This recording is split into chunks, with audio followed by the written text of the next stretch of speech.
जय जगन्नाथ फ्रेंड्स आपण गोटे बहुत बड़ अपडेट अच्छी ओ ट्रिपल सी आर आई आज जो कोर्ट केस थिला तो फाइनाली आपनकर एग्जाम को कैंसल कर दिया गला। तो जेहेतु आपनकर 5 टाइम्स जगार सबु पिला मेन्स रे क्वालिफाई कर दिया जाइथिला जो पिला एग्जाम अपियर करथिले तो सेति जज को आज गोटे बहुत बड़ डिसीजन आसीची। जज कहिले आपण निजे जेहेतु निजर एडवर्टाइजमेंट को वायोलेशन करिसंती तो एई टर्म एंड कंडीशन ने आपण एग्जाम करि परिबेनी मेंस एहा द्वारा पुनी आगु को मध्य रिक्रुटमेंट प्रोसेस रे प्रॉब्लम हबो। तापरे एजी निजे कहिले ताले आमे आउथरे निजे फ्रेश एडवर्टाइजमेंट बाहर करी तो एहार रिक्रुटमेंट आउथरे करिउ माने प्रीलिम आपनकर आउथरे हबो देन आपनकर प्रीलिम रु मेंस को 5 टाइम्स पिला डका हबो तापरे मेंस एग्जाम कंडक्ट हबो। तो ए जो रिक्रुटमेंट थिला आपनकर बतन पय कैंसिल हे गला तो एहार अपडेट आपनकर पुनी आसीबो देखे नोटिफिकेशन आपनकर आसी जिवो ओटीपीएस वेबसाइट रे एहाको कैंसिल करा गला बोली एवं आउथरे एहार प्रीलिम एग्जाम आउथरे कंडक्ट हेबो बुझी पारुछंती। तो एडा गोटे बहुत बड़ डिसीजन तो पिला मानकर पय एडा गोटे मेंटल हरासमेंट कहै गले आपनकर प्रीलिम एग्जाम सरीला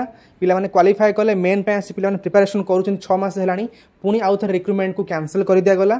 तापरे पुणी एबे आउथरे प्रीलिम हबो आपनकर पुणी आउथरे जाय मेन हबो निजे गोटा चिंता करंतु एवं आपनक मतरे एटा ठीक हैला कि भूल आपन निजे कमेंट जणांतु। मो हिसाब से ठीक है क्या पिला मेंटल कंडीशन सहित जिन खेल ही होची गोटे वर्ष 2 वर्ष आसला 2023 रिक्रुटमेंट आसिक लास्ट कैंसिल ही पहुंचला। ओके फ्रेंड्स यह गोटे बिग अपडेट तो आपण मतामत कौन अच्छी आप कमेंट